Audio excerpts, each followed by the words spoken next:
So we're singing a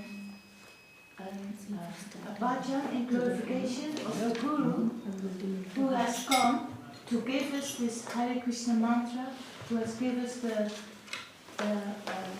the teachings of Maharaj, who has taught us about Vrindavan, Goloka Vrindavan and spiritual world, has taught us to us about Navadvip down and the process of how to come in connection with the Lord, and that is by chanting the holy name, what we just have done.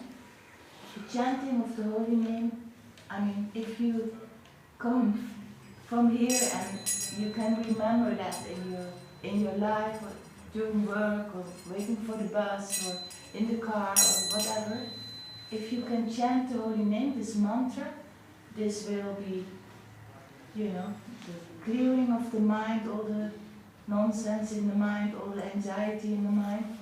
Just connect with the Lord, because that is actually the solution for all our suffering. So the Guru, we sing a glorification of the Guru, and who brought us this. What page is it? It's 75. 74. 4. Shri Guru Charana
one. Yeah. Yeah. Those mridungas are fiberglass, right? This one, I don't think isn't. This one is the clay one. Huh? This is a clay one. We used to have a fiberglass one, but Oh, it looks, from here, it looks like it's fiberglass. I mean, I don't know. I don't think it is. It's clay. It's It's clay, right? Maharaj. Yeah. Okay. They make fiberglass with the leather heads too. Yeah, oh, right. And that one's clay. I was wondering how it sounded so good. Yeah, it's quite a nice sound. Yeah, this fine. one's good. Very nice. This new one, huh? That is the That's new a one. baby one. That's the new one, but it sounds really... You're looking at, this one's fiberglass? No, that one's also, that's clay Clay. too, but, But it's it's new got a one. different I sound. think that what clay is. It's quite light. It's just higher pitched. Yeah, It's new, been- so. it's new. I prefer that one. Yeah, they can tune, Maya in India they can tune them. Yeah, The high end sounds good. yeah. Kind of good. Nice. We're just waiting for the Mridanga pros to arrive. So Play properly. You were playing pretty She plays nice. really Yeah. good. no, just Very good. emergency. What were you in the what's his name from Australia? Oh, Sadapriya Prabhu. Sadapriya. Sadapriya Prabhu. Yeah, did you learn something from his school?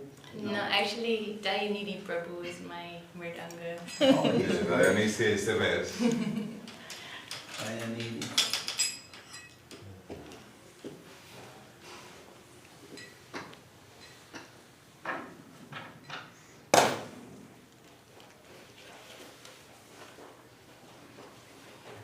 So what did you sing so far? Well, we just sang some Mahamantra because we had some. You sang what?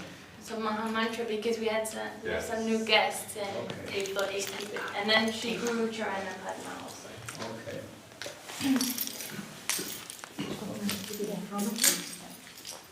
Maybe we'll,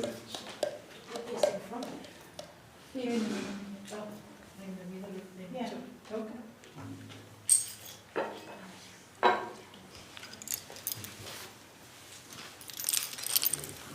it's okay. Yeah. You got, you grab a thing here, so. Okay.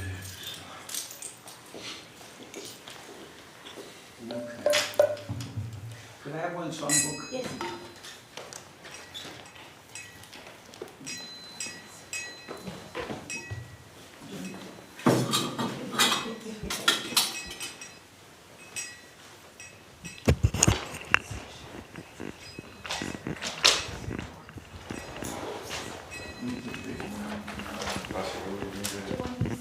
No. You gotta sing it.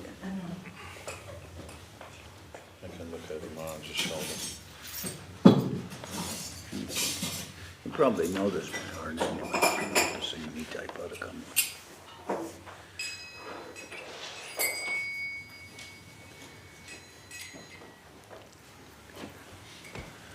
Thank you. Sing Nitai Pada Kamala. It's on page 122. 22. 122. 122. Okay.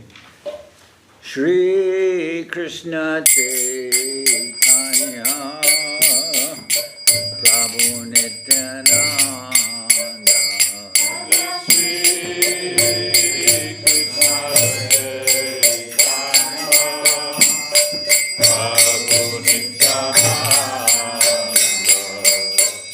Shri Advaita Garadhar Shivasari Gaur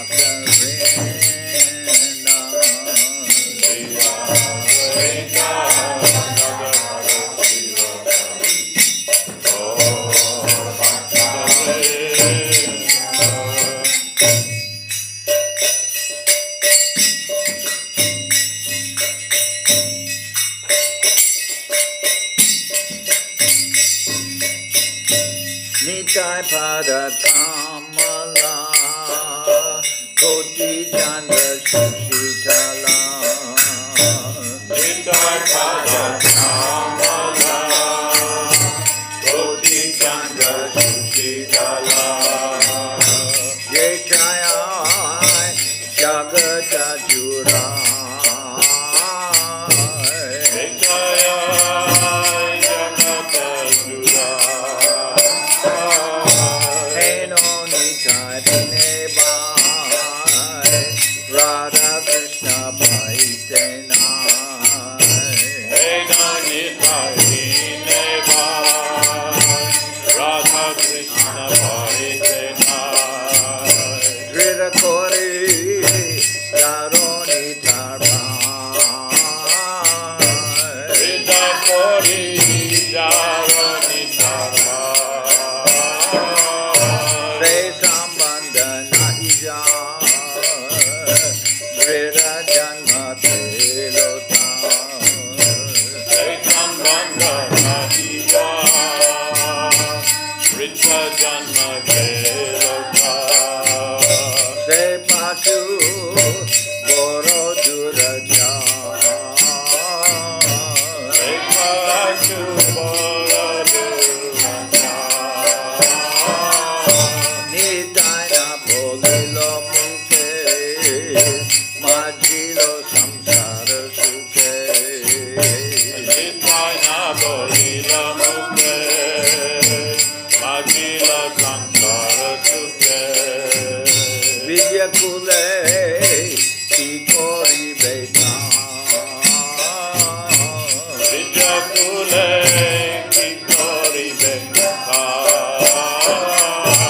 Aham Kare Mata Hoya Nitai Bara Pasariya Ahankare Masahoya Nitai Pada Pashariya Asatyare Satya Gori Mani Asatyere Satya Gori Mani Nitaya Chaturuna Habe Radhe Radha Krishna Pabe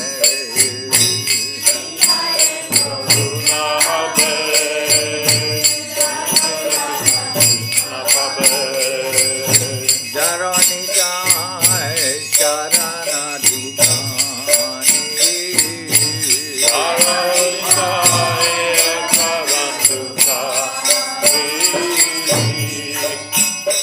Nitaya Charana Satya Tahara Sevaka Nitya Nitaya Charana Satya Tahara Sevaka Nitya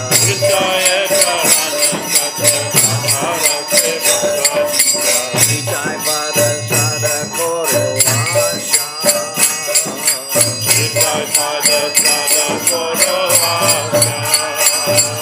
Narotama Boro Duki Nitaya More Koro Duki Narotama Boro Duki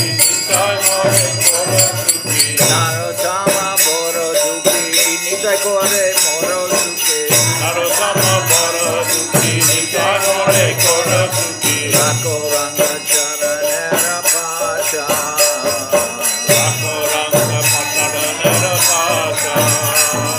Rako Ranga Charanera Pasha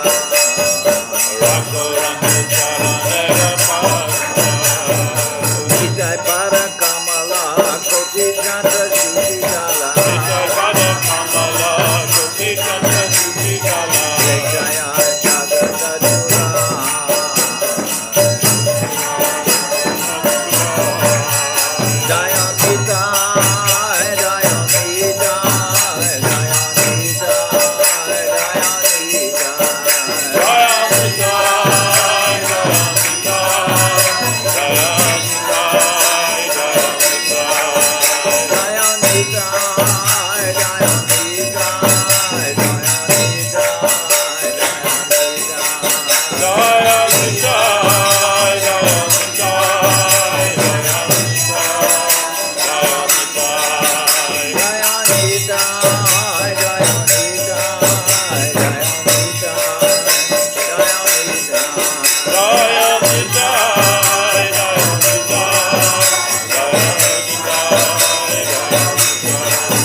Hare Krishna.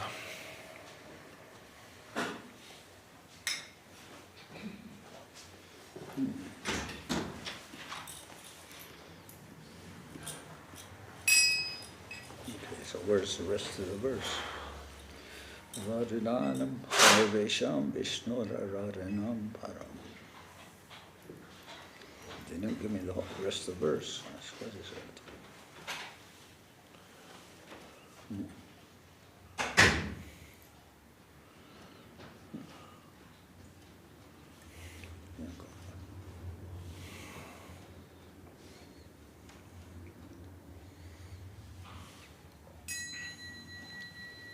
What do you mean, supposedly from the vision? Supposedly from the Padma Purana. Why supposedly? It is from the Padma Purana. What are you looking for?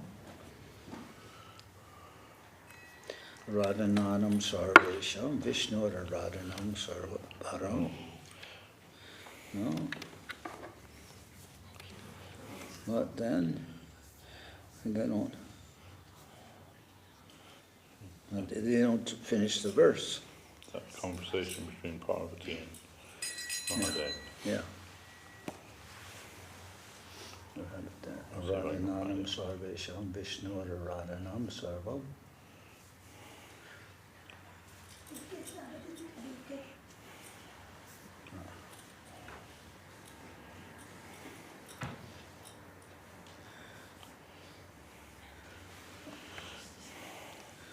Aye. Bandeham Shri Guru Shri Yatha Parakamalam Shri Guru Vaishnavam Scha Shri Rupam Sagrajatam Saganaraganatam Vitam Tam Sajivam Sadvaitam Sabadutam Parijana Sahitam. I'm thinking of the next one. Here it is. You have it? Yep. But, okay. Can I use that? Yeah, of course. Okay. Bandeham Shri Guru Shri Yatha Parakamalam Shri Guru Vaishnavam Scha Shri Rupam Sagrajatam Saganaraganatam Vitam Tam Sajivam Sadvaitam Sabadutam Parijana Saitam Krishna Chaitanya Devam Shri Radha Krishna Paran Sahagana Lalita Shivishakam Vitam Scha Om Jnana Timarandasya Gyananjana Shalakaya Chakshuram Militam Yena Tasmai Shri Gurave Namah Gurva Bhistam Supurgam Gurganara Sisha Sambhushitam Chintya Samasthaveda Nipunam Shri Rupa Patanugam Govindabhidam Ujwalam Bharatanam Bhaktyan Vidam Sundaram Bande Vishwa Guruncha Divyat Bhagavat Premna Bija Pradam Devam Divyatanam Suchandavaranam Balarka Chelanchitam Sandrananda Puram Sadeka Varanam Vairagya Vidyam Buddhim Sri Siddhanta Nidhim Subhakti Lasitam Saraswatanam Baram Banditam Shubhanam Mareka Sharanam Nyashishvara Shridaram Vanshakopatarubyasya Kripa Sindhu Bhyevacha Patitanam Pavenebhyo Vaishnavebhyo Namo Namah Namo Mahabharanyaya Krishna Prema Pradayate Krishnaya Krishna Chaitanya Namane Gauratavishe Namah. So I'm very happy to be able to be here in sunny London town, however you want to call it. I come from, I came here, what was it, the day before yesterday. And now I was told, well, according to our Gaudiya Vaishnava calendar, it says tomorrow is Shiva Ratri. Acha.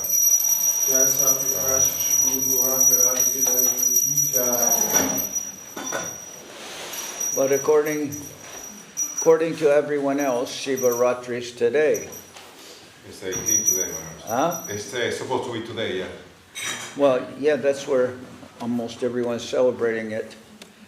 But actually, sometimes there's a difference between what is the Gaudiya Vaishnava calendar is we calculate it according to the, what is it,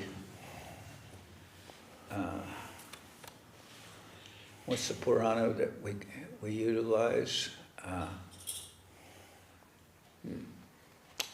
My mind's a blank on that. What? Hari Bhakti Vilas, pardon me. Hari Bhakti Vilas, according to those calculations, which is usually what we use for our calendar, it is calculated, and then tomorrow would be Shiva Ratri, and also the disappearance day of Yudamanyu Seva Vikram, who's my dear friend, passed away. So in that sense, we would say, oh, tomorrow. But since everyone else is saying, no, it's today, then we'll say, okay, then it's today and tomorrow. We'll go by that. So I was thinking, and then when we're talking about,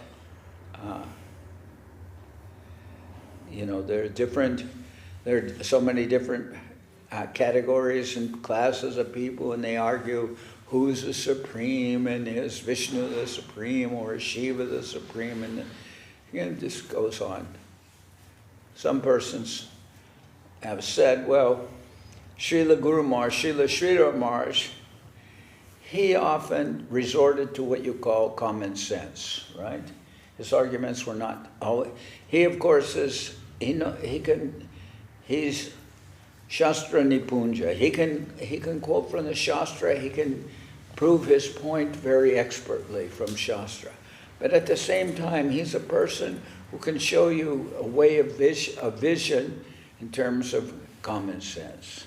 When it would come up to a discussion of who is supreme, Vishnu or Shiva, then one example of common sense is you could say that at one time when, Urukrama, when Vamanadev has gotten 3 steps of land as he'd gone to Bali Maharaj, and Bali Maharaj was, at that time, you could say, the king of the Asuras. He's the ruling power of the Asuras, and you could say, like, well, in our country, we have Republicans and Democrats, and in your country, you have liberals and Tories, right?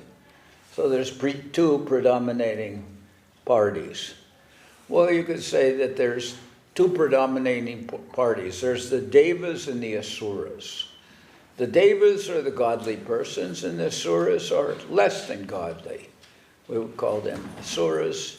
Asuric mentality means demoniac mentality. They don't have any acceptance of the Supreme. Although, sometimes we would have to qualify that. For instance, during the time of Hiranyakashipu and Hiranyaksha. Actually, Hiranyaksha came out first, although he's the younger of the 2, because they say they're twins, and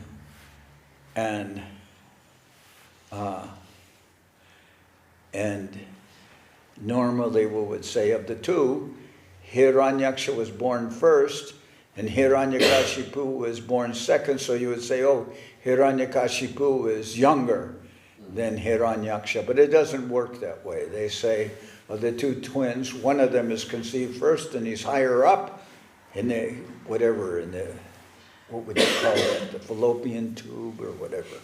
He's higher up. And then Hiranyaksha, he regarded as his younger brother. So Hiranyaksha, ultimately, he rescued the earth from the nether regions, and he was ultimately killed by the Varahadev. Then the whole family, gathering of the greater Asura family. They're all lamenting the death of Hiranyaksha. And actually at that time, I noted this, that actually what Hiranyakashipu speaks to his family members, you could say, is Atma Tattva Gyan. He speaks to them about the eternal nature of the spirit soul. We're all Jiva souls. We're all Jiva Atma. We're all eternal souls. And as in Bhagavad Gita it says, what is it? Natreva ham jatu nasam natvam neme janadiva. There's never was there a time when I did not exist, nor you, nor all these people in this room gathered before us. There's never a time when we did not exist. And we can say, Dehinosmin yatade he komaram yovanam jara tatade hantara praptir diras tatra namuyati. That we can say that that just as we have passed through boyhood or girlhood, if there is that the right word, girlhood, boyhoods. You can understand boys being hoods, but I don't know about girls. But boyhood, girlhood, never was, we passed through that, except maybe for her. She's still passing through girlhood. But we pass through being young persons and older, middle-aged persons, and then we'll get to be older-aged persons. And it says, Tata dehantara praptir diras tatra namuyati. Similarly, death is just another change of body. It's another state of the body. It's just like, I remember Prabhupada saying, it's like when you wear clothes, they eventually wear out, and then you have to change your clothes. So the same thing happens to the body. The soul is eternal, but the body is temporary. So what are you going to do if you have an eternal soul, but you're in a temporary body? Eventually your temporary body is going to wear out. What's your soul going to do? It's going to change to another body. And I'm not going to talk about what kind of body and all that, but I'm just talking. Hiranyakashipu was speaking this kind of philosophy that I'm mentioning now, based on Bhagavad Gita. He was telling Atma Tattva Gyan to his gathering of, Asura family, who's actually their non-religious family, you might be able to put. They're not devout. They're non-religious. They're Asuras. And he's telling them, you're lamenting for Hiranyaksha, but he's not gone. He's just passed away from our vision. But he does add a little bit of Asuric comment. He says, and who killed him? It's our enemy, Vishnu. He's always doing these kind of things. So anyway, we can say even sometimes, some situations, even the Asuras can be more godly than the modern age Asuras, who don't have any spiritual background. So anyway, people ask about, they went to Bali Maharaj, and Bali Maharaj when Vamanadev came to him as a small dwarf brahmachari, and Vamanadev said to him, oh, Bali Maharaj, you're doing this Rajasuya sacrifice. You're doing this nice ritual here, and you're giving charity to all the residents of your kingdom. So I want to ask you for some charity. And Bali Maharaj says, oh, yeah, sure, very nice-looking dwarf brahmachari, very short brahmachari, shorter than myself. And he said, then Bali Maharaj says, yes, I'll give you in charity. What do you want? He says, I'll give you anything you want. I'm inclined to give to the brahmacharis. You want from me your own kingdom, your own planet, I'll give that to you. And Vamanadev says, no, only want 3 steps of land. What? 3 steps of land? What are you going to do when 3 steps of land? You can't grow anything. You can't do anything with 3 steps of land. What will you gain by having 3 steps of land? And he says, no, I only want 3 steps of land. This is my only request. And then the Asura, the demons,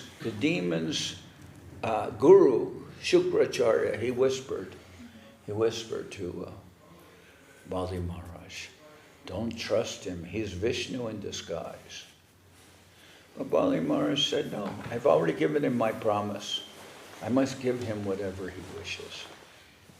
But I only want 3 steps of land. All right, I'll give you 3 steps of land. And Vamanadev changed to his form of Arukrama, whose step is very great. And then with his first 2 steps of land, he covers the entire universe. And in covering the entire universe, his toe pierces the covering of the universe, and the Akash Ganga enters into the universe. And it's flooding the whole universe, threatening the whole universe, not flooding it. So what happens? At that time, who will save the planet? Then Lord Shiva, he catches the water of the Ganga in his hair. And sometimes if you see a picture of Lord Shiva, you can see like a fountain coming from his hair, and he's wearing like, what is it, the moon upon his head.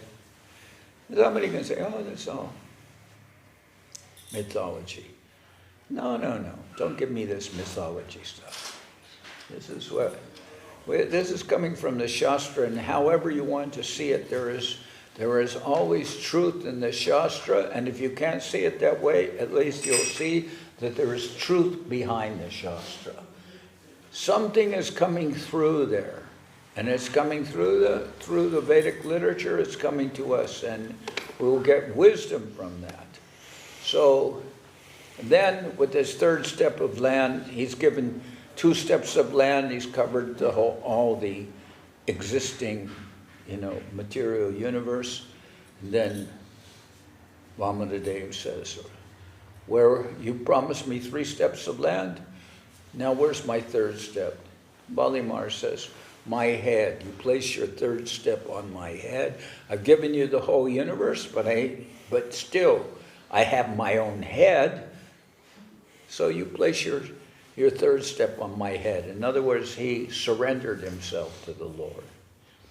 So anyway, with that story, we'll say that Lord Shiva catches the water of the Ganga, Akash Ganga, the spiritual water that's entered in the universe.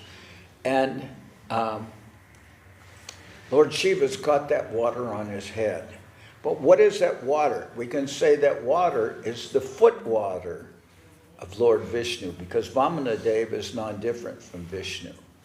So Shiva is taking the water of foot water, water from the feet of the Lord, on his head. So then Guru Maharaj, his common sense argument would be, if Lord Shiva is taking the water of the feet of Vishnu on his head, that shows that his position is subservient to that of Vishnu.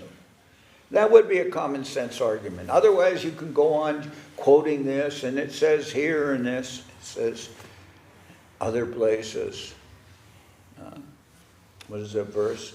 Daivi yesha gunamayi mama maya duratyaya mam eva ye prapadyante taramitam taranti. No, what is it? Mam eva ye prapadyante mayamitam taranti. That although the material energy is inferior, we say the living entity is material energy. I mean, the living entity is superior to the material energy. Although the material energy is of an inferior nature to the living entity, still, Daivi yesha gunamayi mama maya duratyaya, that the Lord is saying that this material energy has a divine source behind it. It's Daivi Prakriti. And therefore, we are being controlled by this energy. Pero mam eva ye prapadyante mayam etam tarantite. But if we will surrender to the Lord, then we can very easily cross over the material energy. Anyway, I'm trying to consider why I'm quoting that verse. We always go to the temple of, in Parmatala, right? And there is the temple of Mahamaya, or we could say that is the temple of Kalima. Who's Kalima? She's the wife of Lord Shiva. The material energy, the controller of the material energy, that's the wife of Lord Shiva. So, just mentioning this as background. According to Guru Maharaj's argument, you could say that intuitively you can see that Lord Shiva is subservient to Vishnu because he's taking Vishnu's foot water on his head. I mean, I don't know if everyone here can understand what I'm saying about foot water and all these things, because there are certain things that we as devotees, we will accept. We accept the what is it? The food that's been offered to the Lord, right? The water that has washed the feet of the Lord, and what else? And the dust of the lotus feet of the Lord also. These are things that we accept. You know, as we want to get them. We want to get the mercy of the Lord. So we would say in that way, if Shiva wants to get the mercy of the Lord, he'll take the water of the Lord on his head. That would be a common sense argument. But I was referring, what we always talk about in this verse, and in this respect, there's a conversation between Parvati and Lord Shiva. And that Parvati, she says to Shiva, she says to him, of all forms of worship, what is the greatest form of worship? And this is Lord Shiva's wife, Parvati, asking to Shiva, what is the highest form of worship? And he says, Aradhanam sarvesham Vishnur aradhanam param. Aradhananam sarvesham Vishnur aradhanam param. Here's the translation. It says, once Parvati Devi asked Lord Shiva of all kinds of worship, whose worship is best. Lord Shiva told her plainly, the worship and devotional service of Lord Narayan, Vishnu, is the highest. Then Parvati, she could become a little perplexed, but you're saying of all the forms of worship, the worship of Lord Narayan is the highest form of worship, but I'm not worshiping Lord Narayan. I'm worshiping you, my Lord Shiva. She's the wife of Shiva. She's saying, I'm worshiping you, but I asked you what's the highest form of worship. And you said the worship of Lord Vishnu is the highest. And what's my position? I'm not worshiping Lord Vishnu. Then my position has no substance, has no position at all. My worship has no position because I'm not worshiping Lord Narayan. But then in the next line, Lord Shiva says, Tasmat parataram devi tadiyanam samarchanam. And then he's saying, Tasmat parataram devi. Oh, my dear Devi. That's, Parvati is called Devi. He's saying, but even higher than the worship of Lord Narayan is those who are the worship of those who are serving Lord Narayan. So then Parvati is thinking, oh, my Lord Shiva, he's known as being the greatest Vaishnava. He's known as being the greatest servitor of the Lord. So then I have some position because I am serving the lotus feet of he who is known as a servitor of Vishnu. And this is part of what we say is devotional service for us. Devotional service means worship of the Lord, but also even more important to us of the worship of the Lord is those who are the devotees of the Lord. Worship of the lotus feet of the devotees. And this is something behind what is known as Guru Parampara, or the idea of having a guru. And it's somewhat foreign element of understanding in the West. Why would you want to have a guru? Why would you want to take instruction from a person? If you want to worship the Lord, why would you take instruction from an ordinary man? And why do we want somebody to stand between us and our vision of reality, or a vision of the Supreme? But it's not that this is, and I remember Srila Prabhupada, he used the word transparent via media to understand something about what it means to have a guru. For instance, you could say, between my vision of you, between my eyes and you, I have a pair of glasses. And it's not that these glasses are standing between my seeing reality or my seeing you. The glasses, it's actually, without the glasses, I see things with blurry vision. You can understand that idea of seeing things with blurry vision, right?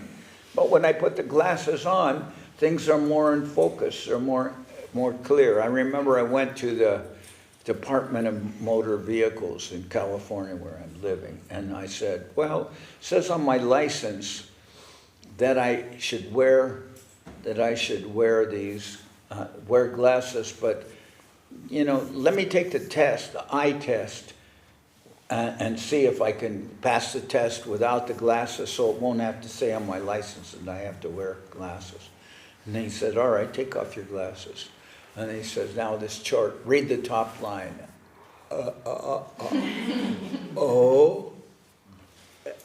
And I couldn't, biggest letters, I could hardly read them.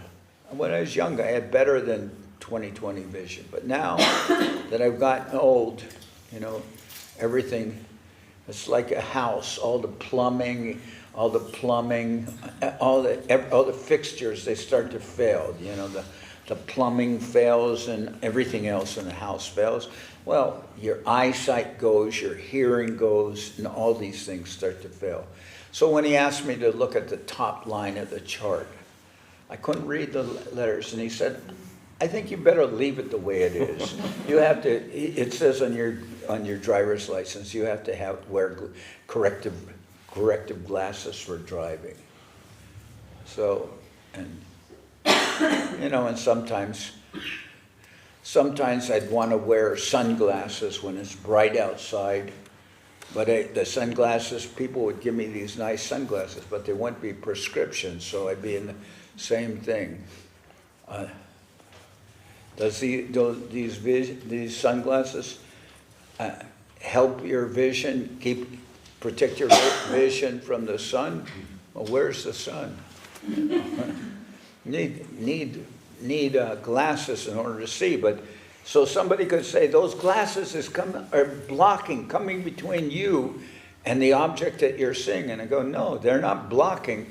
They're enhancing my vision so that I can see. Without the glasses, I can't see well. And then I remember Prabhupada would say, therefore the Guru is called the transparent via media. That by the mercy of the Guru, by the instructions of the Guru, by the help of the Guru, you can see transcendence, whereas without his assistance, you cannot. And some persons are a class of persons that say, well, we shouldn't have anybody stand between ourselves and God.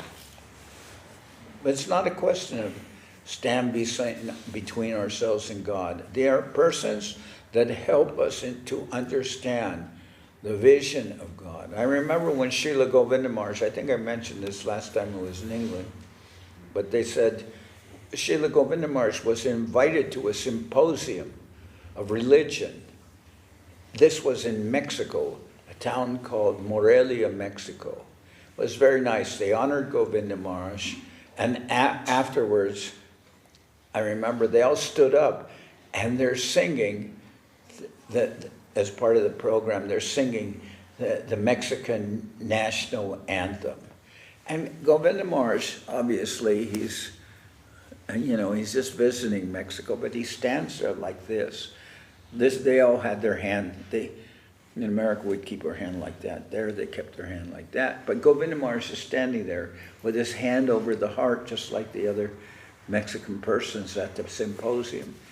And then afterwards, they had the television crew come in, and they're interviewing Govinda Maharaj, and they said to Govinda Maharaj, "So, what is your impression of the Catholic Church?" And 6% of Mexico is Catholic. So I thought, I wonder what Srila Gurudev is going to say, because this is, there's a question of some local interest to the people. What's he going to say? What is your opinion of the Catholic Church? And then Srila Govinda Maharaj, I very much liked his answer. He said, all religions are trying to do good for the people by elevating them from a base or gross vision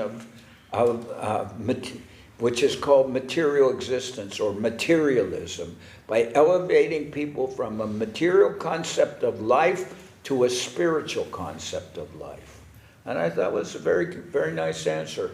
We can always say that this religion or that religion is doing this harm, or people are fanatic because they're following religion and therefore religion is bad. And that may be true. There may be so many abuses that happen in the name of religion. But Govinda Maharaj, his point was that what is the real essential nature which religions in their purity, if you can say their purity, they're trying to accomplish.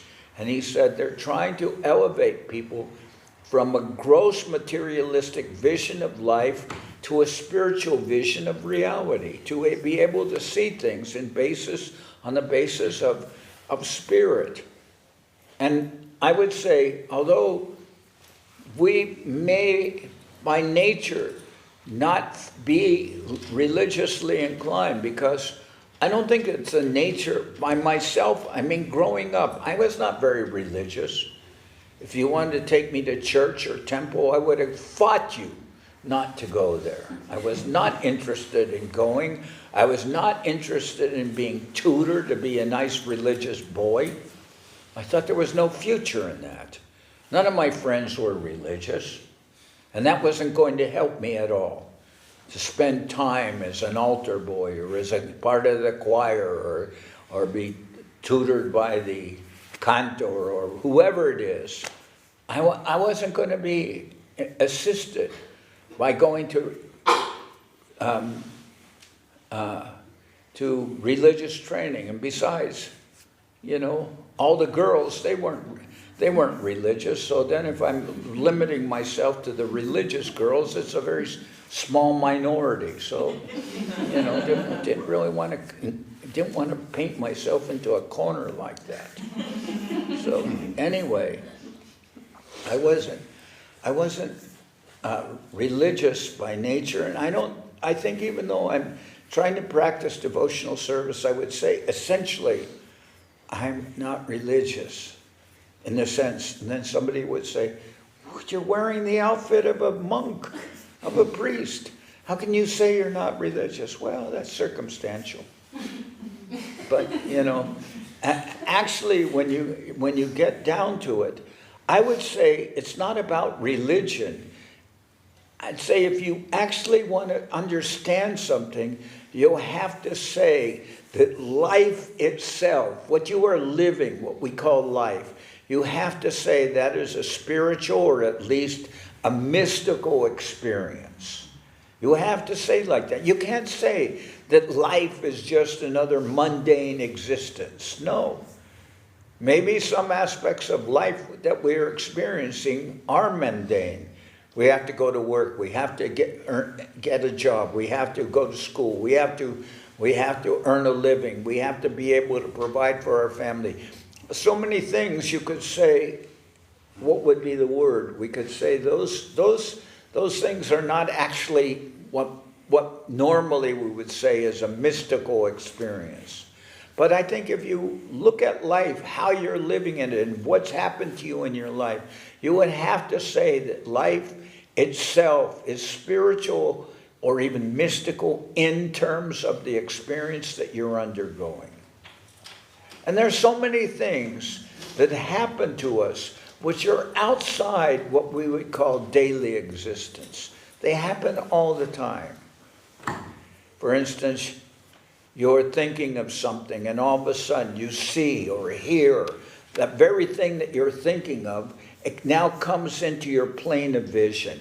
You were thinking of something and then all of a sudden you read something in the newspaper or hear, I don't know if they still have newspapers, but you're thinking of something and all of a sudden you receive a phone call from the person that you're thinking of.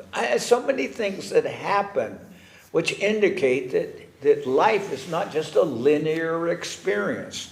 It's not just like going from point A to point B. There's so many things that happen that show you that not only it's not two-dimensional, it's not even three-dimensional. It's not only three-dimensional, it's four-dimensional. What is the fourth dimension?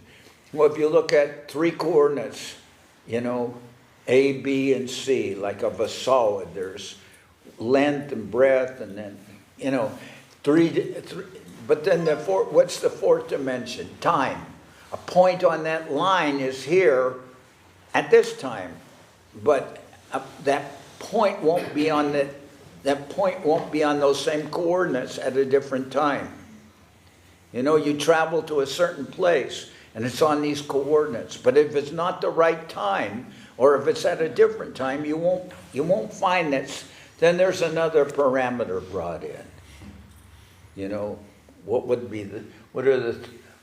Like Guru Maharaj used to say, a point on a line on a plane on a solid. How many points are there on a line? Infinite. How many lines on a plane? Infinite. How many planes in a solid? Infinite. Everything points to infinity. You can't just pinpoint something by a point on so tall. What do they call it? What's the term they use? Cartesian coordinates? Is that it? Yes. Yeah. It's not just that simple. Then there's the time element. There's another dimension in. Also, if you get right down to it, there's infinite number of dimensions. We just can't perceive that. But there's so much outside of our experience. So by nature, I wouldn't say I was very religious. I used to see people in religious clothing, although maybe now by definition I'm wearing religious clothing, I'm a monk or whatever. But I wasn't so enamored by religious clothing. Whether it was a clothing of a nun or a priest or a monk or a rabbi or somebody of another, so many different faiths. They all have their religious clothing. I wasn't very attracted by that. I thought it's, better not to be painted into a corner, so to speak. But still, I think even if somebody's non-religious, I like Govinda Maharaj's answer for that reason. He said, all religions are trying to elevate people from a gross material concept of life to a spiritual concept of life. That's what he was saying. And I believe that's true. The essence of religion is to bring you to the proper, like Guru Maharaj used to say, what is it? Religion is proper Adjustment. Proper adjustment. And what is it? What was it? Proper adjustment with the environment, right? Sympathetic dealings with nature. Huh? Sympathetic dealings Sympathetic with nature. dealings with nature. This is what a guru does. The guru will properly orientate you. And, in a court of law, you go to a court of law, you can, I don't know the system here, but you can be represented by, what would they call it, a lawyer? Lawyer or barrister? Barrister, okay. You can be represented, you can be represented by a barrister, but if you don't want to be represented by a barrister, do they allow you the right to represent yourself? Yeah. Okay. Same in America. You can represent yourself, or you can be represented by a lawyer. But the trouble is, in most situations, you're going up against a prosecutor who's determined to find you to prove you guilty in front of the judge. So if you represent yourself, it's saying that the trouble is that you have a fool for a client. You're going to represent yourself, and you're going up against a trained professional who's determined to give you the maximum sentence. Is that a very intelligent arrangement? Is that going to benefit you very much under those circumstances to represent yourself? Maybe if you're a genius, an expert, or maybe you would have been given a barrister as a complete fool, maybe in that sense it would be okay to represent yourself. But under 99.99% of situations, you representing yourself will be the difference between you're getting maybe, I know in one case, I know one person who represented themselves. They, first of all, he was offered this situation. Plead guilty and you'll be given a 1.5 sentence. And he said, so no, this person studied law books and studied everything, and then he represented himself. So he didn't have to get that 1.5 sentence. And he didn't get the 1.5 year sentence. He got a 14-year sentence. Very good, was very courageous and very intelligent for him to study and represent himself. He didn't take the plea bargaining situation. Somebody could say, well, I'm a law-abiding citizen. Why is he talking about those things? Well, why I'm talking about those things is just in the court of law, you can represent yourself or you can get a barrister. But it said if you represent yourself, you have a fool for a client. Well, in the same way, you cannot approach transcendence without the vision of the spiritual masters, without the vision of the guru. And who is the guru? Well, do you ever hear of what we call saints? There are saints, there are persons. Who are the saints? Who are, in the spiritual traditions, who are the saintly persons? Who are the teachers? Who are the teachers in these disciplines or religions? Who are the Buddhas and the Christ and the Mohammeds and all? Who are these persons? Who are those persons? Maharaj, they say that Buddha, he was a religious person. They say that he didn't believe in God.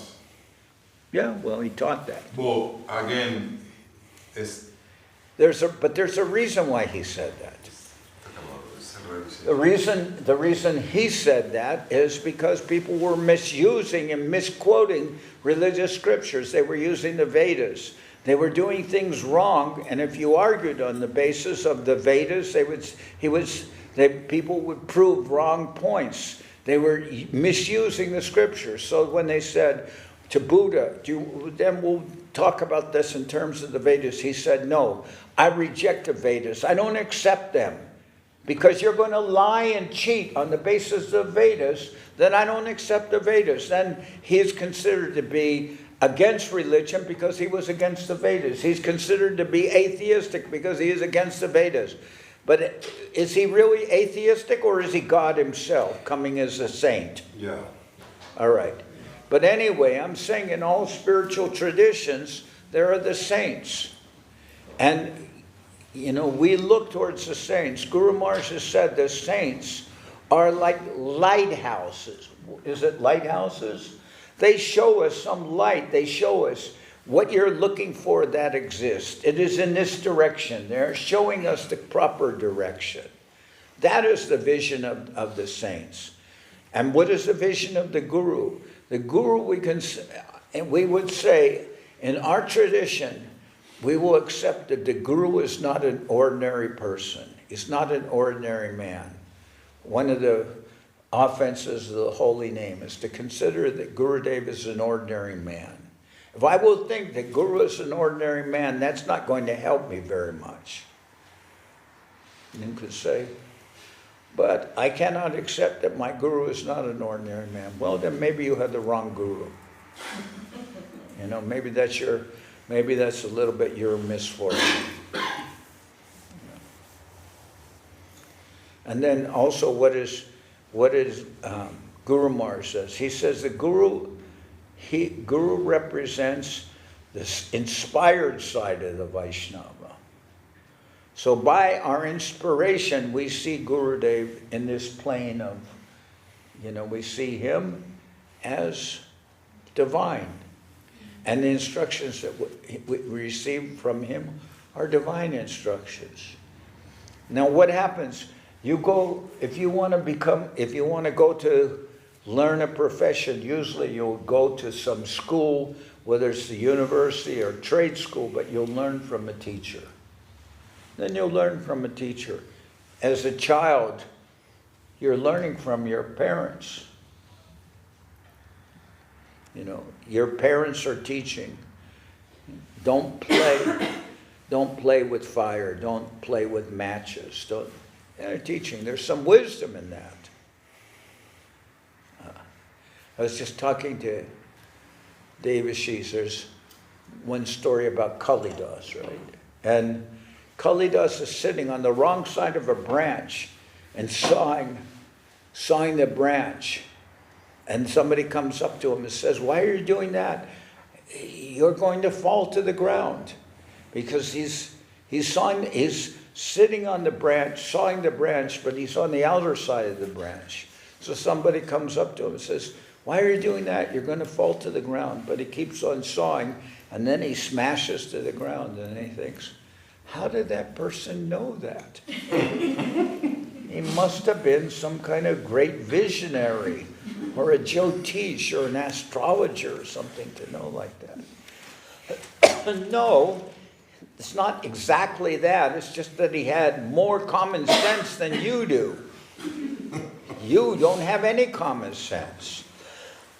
And he knew with a little common sense, you don't do that. You're going to get hurt.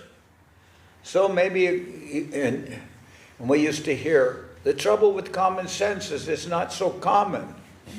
Not so many people have it. But Gurudev is more than that. We're not just dealing with common sense, because he's not dealing with objective reality in terms of our objective reality of what we see, but he's actually dealing with what we call, Guru Maharaj used to use the word subjectivity, or that which is beyond our range of senses and our own experience. And how can you understand like that? Well, I could give examples, but I choose not to go into that, because it's like talking about the hypnotist and what he inspires in one. By subjectivity, he can give you some intimation of what is actually going on. And then if you follow the path of devotional service and engage yourself in devotion, what we're trying to do is devotional service. We call it seva, service to the Lord. So somebody can ask, what is your life based upon? It's based upon seva. It's based upon engaging in service. That's what we are about. We're trying to engage in service. And as I said, even higher than the service of the Lord is the service of the Lord's devotees. And that's what Lord Shiva's wife was saying. My husband is a servant of the Lord. He's a saint. He's He's the Lord's devotee, and I'm engaged in His service. So although I'm not directly worshiping in the Lord, actually my position is better because I'm worshiping the Lord's devotees. And that's what I'm trying to do. Somebody may say, well, you're a teacher, you're this and that. I'd say, okay, whatever. But I'm trying to serve my guru. I'm trying to serve the Vaishnavas. And I even say to all of you who are devotees, if it wouldn't be for your good association, I would be nowhere. Because Srila Govinda Maharaj say, I am like a solar battery. I am being charged by I am being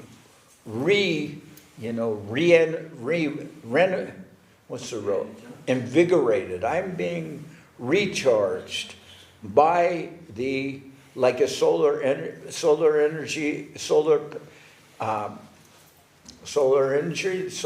panel. It's being getting energy from the sun. So I'm getting energy from the devotees in this room, the devotees in the mission. I'm a servant of the devotees. I feel myself to be a servant of the devotees, and I am getting energy from the association of the devotees. They could say, oh, but we see you as a teacher. Whatever. But at the same time, I consider that I'm a servant of the devotees. I want to serve the Lord and I want to serve the devotees. But my way of serving the Lord is to serve Gurudev and to serve Gurudev's devotees.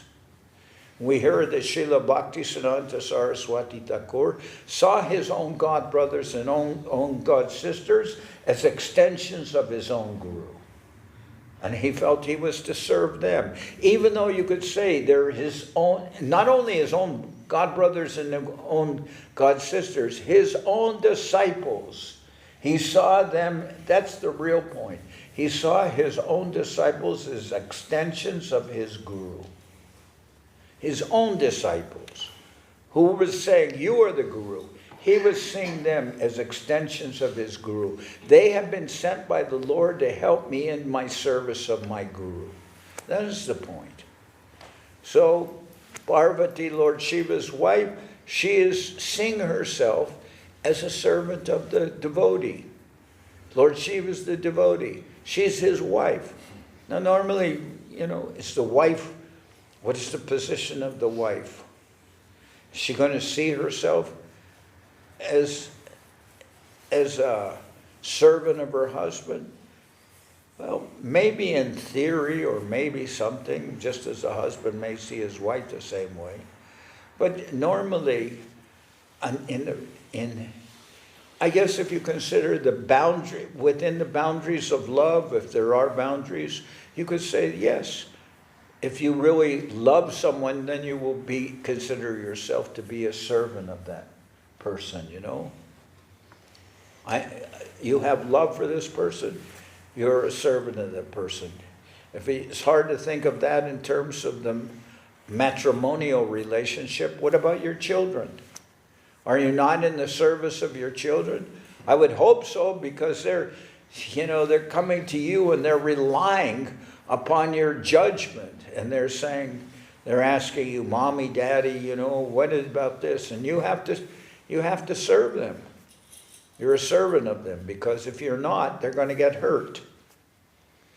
So these relationships exist, and within the relationship of love, there is also the existence of servitude.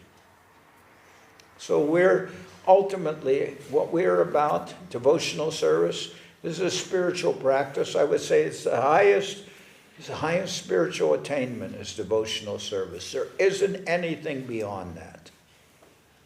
It's the essence of all religions. It's the essence of all spirituality. And it exists on the plane of seva, of service.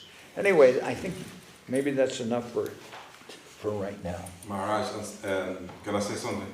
Yeah. My Guru there, Srila Govinda Maharaj, is always when he came here in Venezuela, he's always he's saying, the devotees talk about Lord Shiva, but I'm the son of Lord Shiva. Yeah, Govinda Maharaj is the son of Lord Shiva. Govinda Maharaj's mother offered Govinda to Lord Shiva. So Govinda Maharaj is the son of Lord Shiva.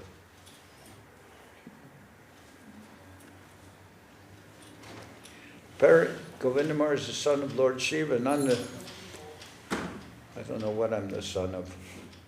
People always used to tell me that I was a son of something, so. Son of a. You've been blessed by the Vaishnavas, Maharaj. Huh? You've been blessed by the Vaishnavas. Yeah, they didn't say that I was a son of a Lord Shiva. But anyway, I do consider myself the son of Gurudev, though. Yeah. I'm saying that you want to know something about spiritual existence of either this lifetime or future lifetimes, sooner or later you're going to have to put yourself under the guidance of Gurudev, of a teacher. That is the really essence of. He has a sweatshirt on that says Hogwarts. So that's the world of Harry Potter. But I couldn't see the last part of it. It just said Hogwa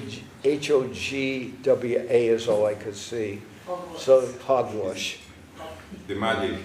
Hogwash. Hogwarts, hogwash. I'm going to say, what you're saying is all hogwash. Okay, whatever. What I'm saying. So does anyone have any questions? You know that expression,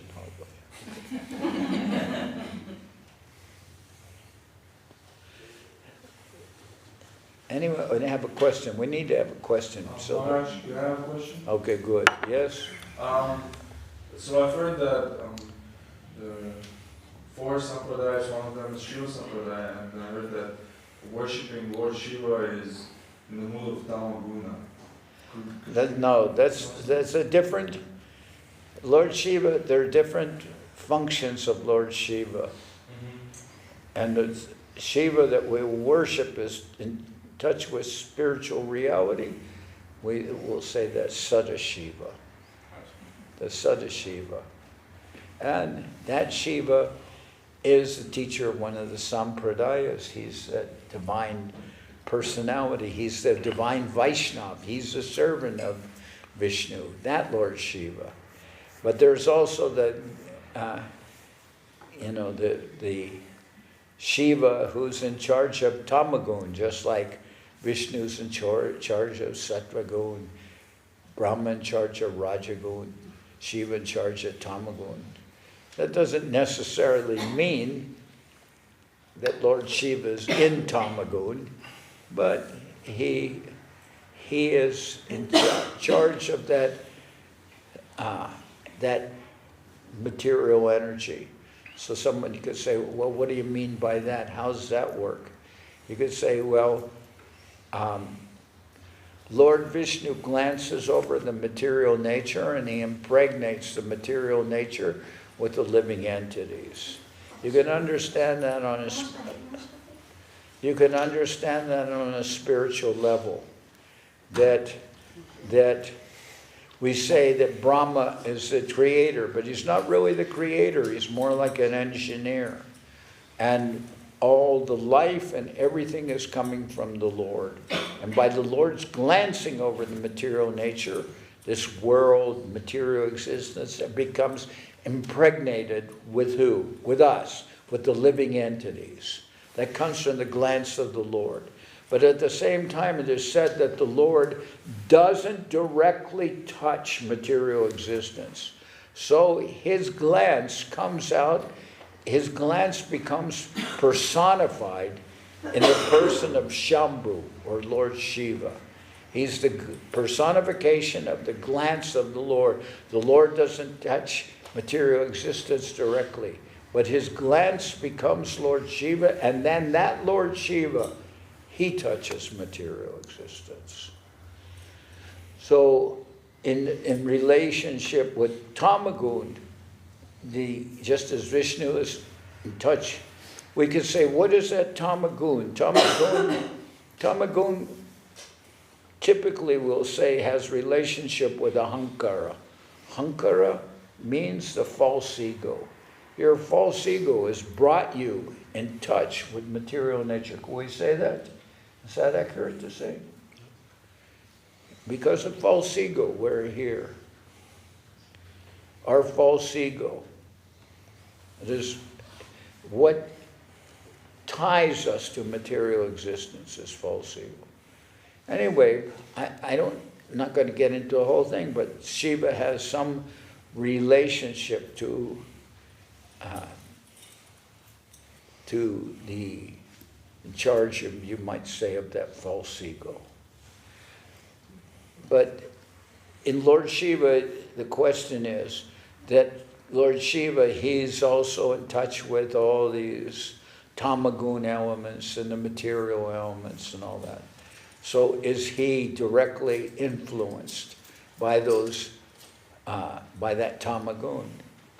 Well, maybe there's some relationship there because he's touching and dealing with that tamagun, but we're not worshiping that aspect of Shiva. You know, you can say, what's that? What is that aspect of material existence? What's that? And let's say, well, I guess you could say it's a dirty job, but somebody has to do it. So, all right. Lord Shiva's something doing that, but Lord Shiva's, his basic existence, his real existence is spiritual. But in the Brahma Samhita, it says that Lord Shiva is like dahi, yogurt. It said just as milk can be transformed into yogurt by the addition of a culturing agent. Like you have milk, you heat up the milk so it's lukewarm, then you put in a culture, like a yogurt culture, and it changes into yogurt. Then that yogurt is nothing but milk transformed. So yogurt is a transformation of milk. You can change milk to be yogurt, but you can't change yogurt to become milk. So what is that? What is that transforming agent that changes, you could say, the nature of Lord Vishnu into that nature which Shiva has? That I would say the transforming agent is called ahankara, it's called false ego. That's what that agent is. So sure, Shiva is not a jiva soul, but at the same time, he's not the same as the Lord. He's, we could say, neither the same as the Lord, which is what's the name of the spiritual, the Lord, Swamsa, Swamsa, right? He's neither the Lord himself, nor is he a jiva. He's in a different level. So like that. Neither, as we would say in Spanish, neither ni a favor ni en contra, sino todo lo contrario. This is a philosophy of Cantinflas. Cantinflas. We're not for and we're not against, but just the opposite. So, yeah, there's a little bit of double speak. Yeah. So, Lord Shiva is neither the Lord nor the jiva soul, but just the opposite. All right? That's what that is. A little bit of double talk there.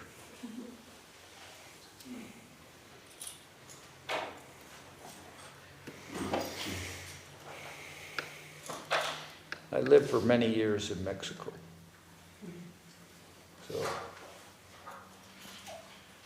neither here nor there, but just the opposite. So, any other question? How about another question that's easier to answer? On the same subject, Maharaj. Lord Shiva and Brahma, they're hosts.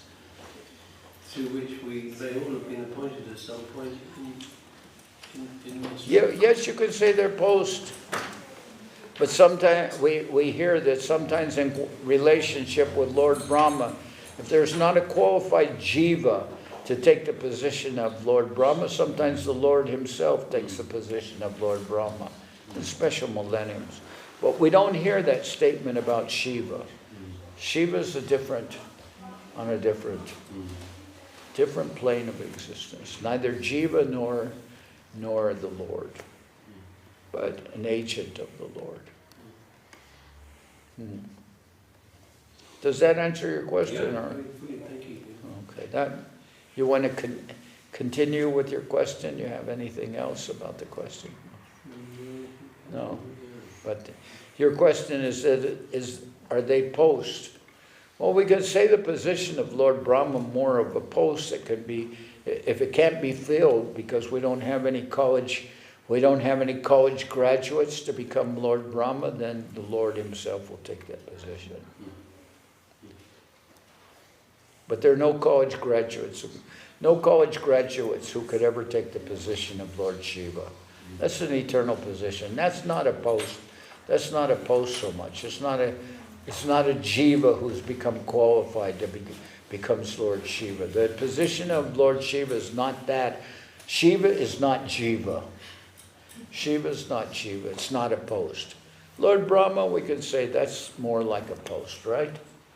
Would you call Shiva a post? Don't think so.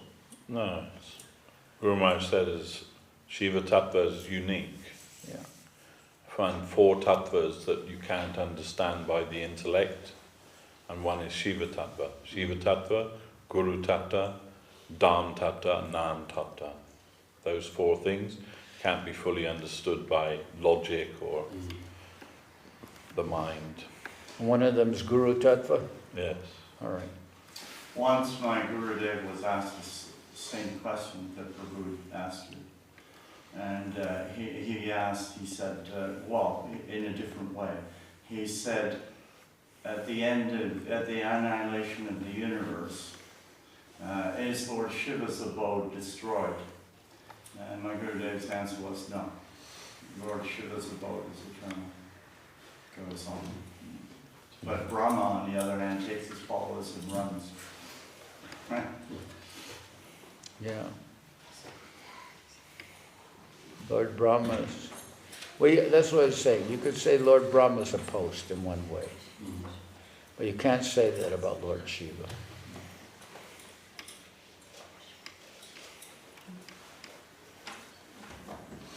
I'm clear about Lord Brahma being manifest from the navel of Lord Vishnu and the lotus stone, etc. But I'm not, forgive my ignorance, but I'm not too clear how Lord Shiva was manifested. They're both on the same elevation level? Or? Well, if you read certain places, they'll tell you that the living entity, his first position is Lord Brahma, right? Yeah. Which is a little difficult to understand how the jiva can be in the position of Lord Brahma, but that can be.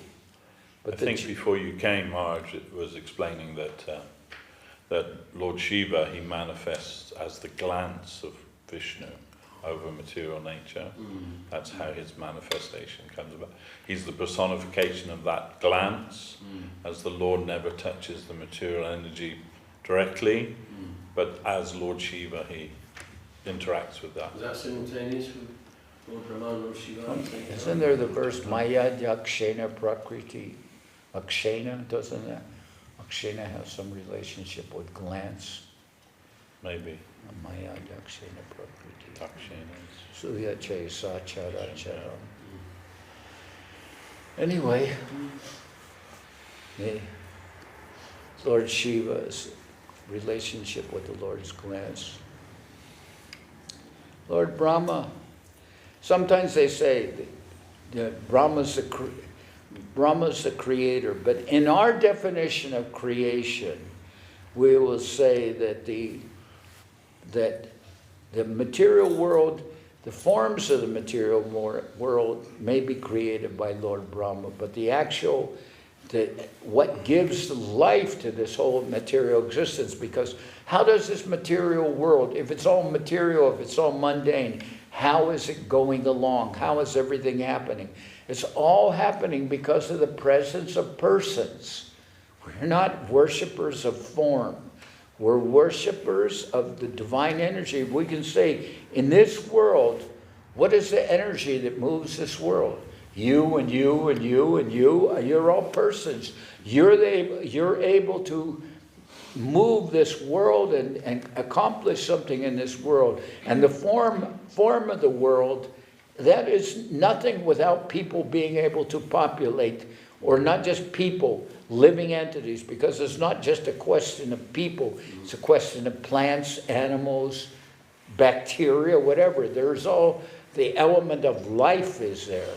But without that element of life, there's nothing in this material world of anything, of any substance or existence, without the presence of life, without the presence of the living living entities. And that's coming, not, Lord Brahma has nothing to do with the creation of life.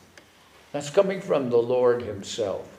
Lord Brahma is the creator in the sense he's the creator of material forms. What are those material forms? Like buildings. But there has to be some people who live in those buildings, who have to work in those buildings. And that's the living entity. So we say, Lord Brahma is like an engineer. He can create the form of this material world, but he can't create the actual life of this material world. And without the living souls being present in this material world, it's nothing. It's nothing. So Brahma's not really the creator in the sense that he gives life. It's a different level. And can you explain to me very briefly, in this world, Lord Shiva worship is so extremely popular. But in India, when I've been there, it's quite hard to find a Lord Brahma temple. Very rare. You don't see lots of Lord Brahma devotees going around, but you see very many Lord Shiva. Oh, I don't know. I heard he was subject to a curse, isn't it? That in Kali Yuga, he won't be worshipped in Kali Yuga because of some curse. Because of what? A curse. Who did he offend? I can't remember how that came about, but as a result of a curse, he would have no worship, or no one would worship him in Kali Yuga. Yeah, I remember going to a very, very small Lord Brahma temple and being very interested to go and see that because because it's so unusual. One in Bengal I went to see, but it's in the middle of the bushes somewhere, not very prominent. As you see, the enormous great Lord Shiva temples everywhere you go, don't you? Well, Brahmahari does.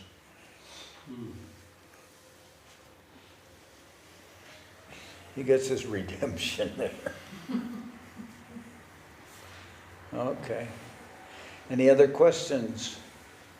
So now maybe we'll sing. I was going to say we sing Hari Haraya, but do we have Arti now? Or Yeah. So should we forego the Hari Hara and go right into Arti, or sing Hari Hara? Which do you usually do? Just usually finish but with Arti. Okay. So first I'll say the prayer. Jayom Vishnupad Paramansa Paravajakacharyash Tatara Sadashi Shimad Srila Bhakti Nirmalacharya Maharaj ki Jai. Jayom Vishnupad Paramansa Paravajakacharyash Tatara Sadashi Shimad Srila Bhakti Sundar Govinda Dev Goswami Maharaj ki Jai. Jayom Vishnupad Paramansa Paravajakacharya Tatara Sadashi Shimad Srila Bhakti Rakak Sridhar Dev Goswami Maharaj ki Jai. Jai Saparikara Shishi Guru Gauranga Gandharva Radha Giridhari Ju ki Jai. You say Gandharva first before them? No, but Radha. So it's Shri Shri Guru Gauranga, Gauranga Sundar, Radha Giridhari. Radha Giridhari Ju Ki Jai. Okay. Jai Om Vishnupad, Jai Bhagavan Srila Bhakti Siddhanta Saraswati Goswami Thakur Ki Jai. Jai Om Vishnupad Srila Gaur Kishore Das Babaji Maharaj Ki Jai. Jai Om Vishnupad Srila Satchidananda Bhakti Vinod Thakur Ki Jai. Jai Om Vishnupad Vaishnava Sarvabhauma Srila Jagannath Babaji Maharaj Ki Jai. Rupanuga Guru Varga Ki Jai. Namachar Srila Haridas Thakur Ki Jai. Shri Rupa Sanatana Bhatta Raghunath Shri Jiva Gopal Bhatta Das Raghunath Sad Goswami Prabhu Ki Jai. Brahmasigo Shri Krishna Chaitanya Prabhu Nityananda Shri Advaita Gadadhar Shri Vasudeva Shri Gaura Bhakta Vrinda Ki Jai. Shri Radha Krishna Go Gopi Govardhan Shyam Kunda Radha Kunda Kalindi Yamuna Jo Ki Jai. Samaveda Bhakta Vrinda Ki Jai. Shri Harinam Sankirtan Ki Jai. Gaur Premanande Hari Hari Bol. Srila Bhakti Pavan Janardan Maharaj Ki Jai. So now Arti. Yeah. Anyone have another pair of gartels? These are kind of. I think this These are a little short fuse. I got mine. These are too big, man. You can crash try helmets. them. No, These are new. I don't have giant hands. Das wird det. ¿Cómo están? Hey. Yeah. I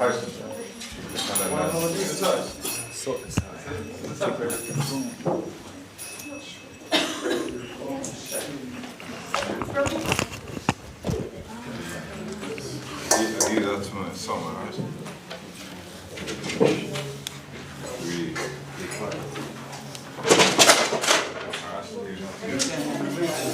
Yeah, Maharaj gave that to me. You can't reach him.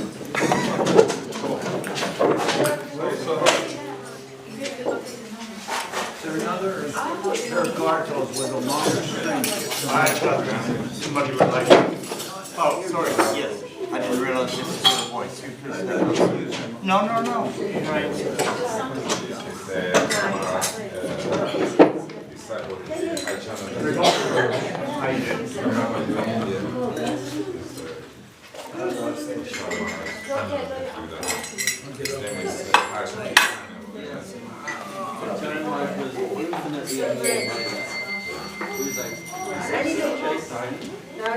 He could not stop smiling.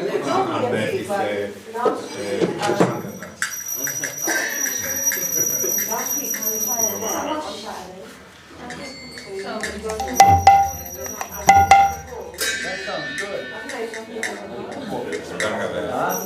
bought these two bananas. This one is for the temple. It's a little bit high. She was playing that one. That sounds very good.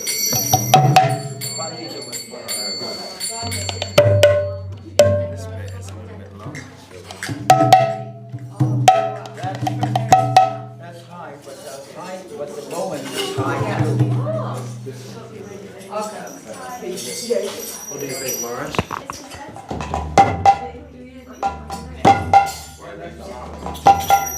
This one? Play your side.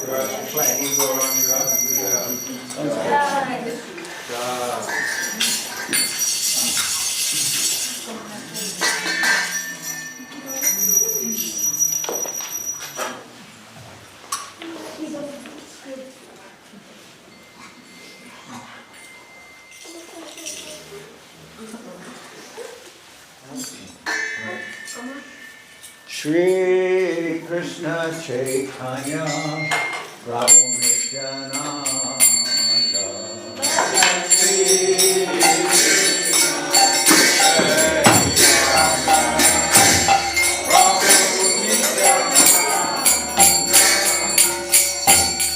Advaita Gadadhara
job.